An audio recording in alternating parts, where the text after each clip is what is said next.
Hey everyone, welcome back.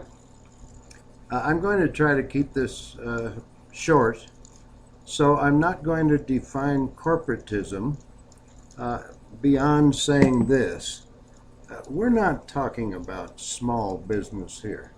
We're talking about the mega multinational corporations who don't give a damn about this country or you and me. So let's get right into it.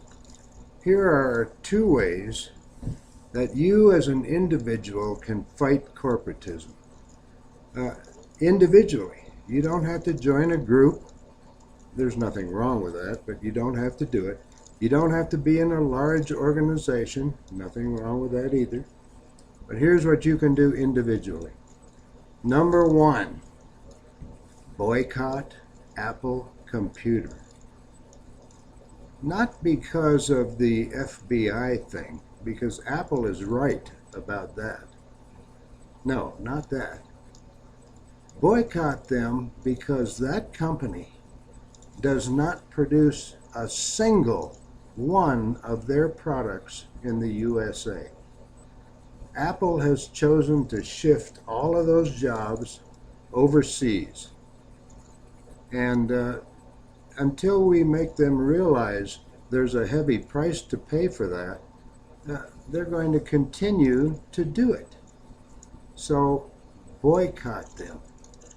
Now, in their defense, and in the defense of all corporations really, they are required by law to maximize profits for their shareholders.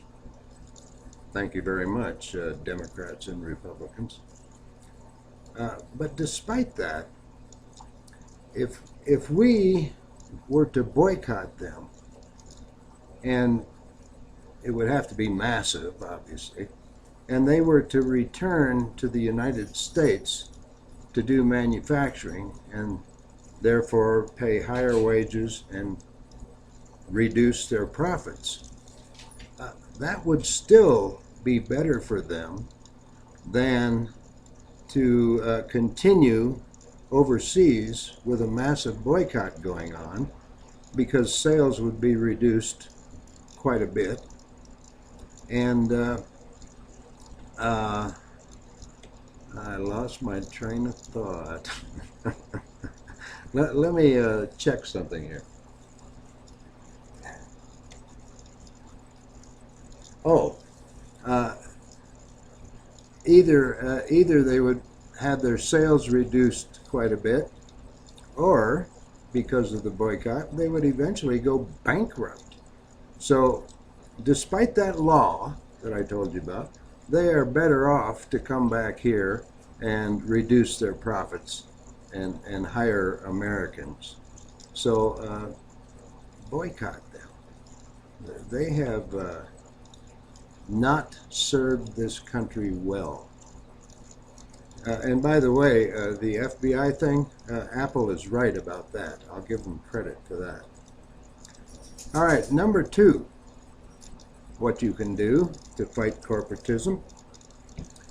Now, this won't sound relevant in the beginning, but bear with me, hang in there, and hopefully you'll see the relevance. Grow a significant portion of your own food. Now, I don't care if you live in a big city. I don't care if you live in an apartment in a big city.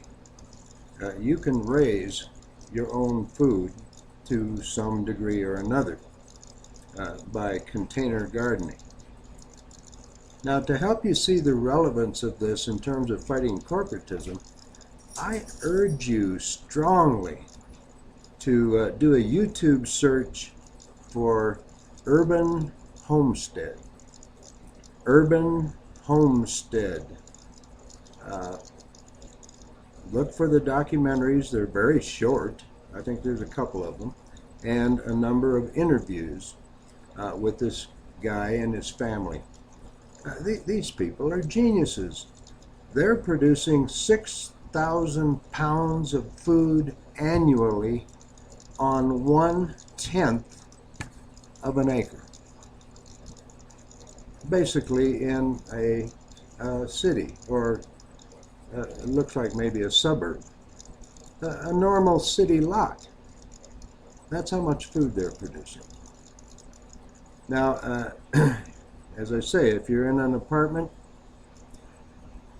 every apartment complex I've seen, the ground floor has a patio, and the floors up above that have balconies. So you can raise food in containers. On my channel, my YouTube channel, I've started a series, only 2 clips so far, on container gardening, all the steps, everything you can do, all the procedures, different containers that you can make from stuff you already have. So take a look. Now, what does this do exactly? Well, for one thing, it tells companies like Monsanto, which is a horrible, horrible company, never mind the genetically modified organisms, never mind the Terminator seeds, which prevents farmers and gardeners from raising their own seeds. Never mind suing small farmers. I'm not going to get into all that, the reason for that, but they do that. Never mind all that. They're just a horrible company. This is a way to tell Monsanto to go to hell. It's also a way to tell mega corporate factory farm agriculture to go to hell. It's also a way to tell mega corporate food manufacturers to go to hell. You know, these monster food manufacturers like Kraft and Nabisco, etc., in a time of economic hardship, now, we're already in a crash that will culminate sometime this year or next year. In a time of economic hardship, these companies are raising prices one of 3 ways. Number 1, they do it overtly. They just raise the price of whatever the packaged food is. Number 2, they keep the price the same, but they shrink the package. So essentially, that's raising the price. Or number 3, they do both. They raise the price overtly and they shrink the damn package. Now, this has been going on for a year or 2, or maybe 3, I don't know. I've noticed it over and over and over, and I'm taking a wild guess here. I admit that, it's a wild guess. This applies to 50% of the packaged food that you see in the grocery.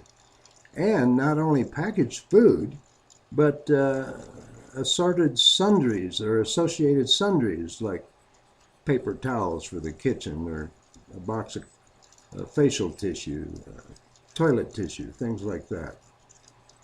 So we need to send them a message.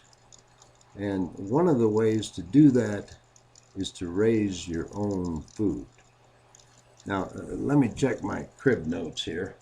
I posted this on my blog, individualsovereignty.blogspot.com, and so I'm looking at my notes here. Okay. In addition to raising some portion of your own food, patronize local farms and farmers markets in your area. Even if you live in a big city, I don't, but you might, I'm sure you can find some kind of farmers market co-op relatively close to you. Buy that food. I mean, for one thing, it's much better for you than this packaged processed food. Patronize those people. That will send a message as well. Now, You know, years ago, there was a movement that the theme of which was small is beautiful. And you know what? It is. A small farm is much better than one of these monster factory farms. Much, much better. So this is how you fight corporatism. Boycott. Boycott these companies that are shipping jobs overseas. They have no compunction about it whatsoever. Boycott them.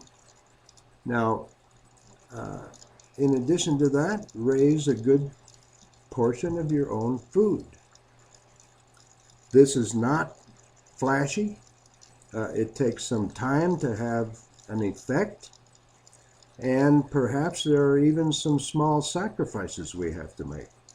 But you know, if we don't get this country back to where manufacturing is dominant over financialization, then the middle class is going to completely disappear.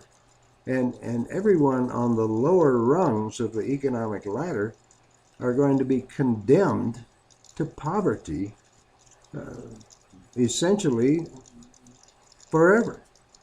So we do need to do this. And I appreciate your time. I'm going to cut it off at this point. And I hope that you are well. And I thank you for dropping in. Now, here we go again. I gotta figure out how to turn this damn thing off. I'm a no-tech guy, as I said before. All right. Be well.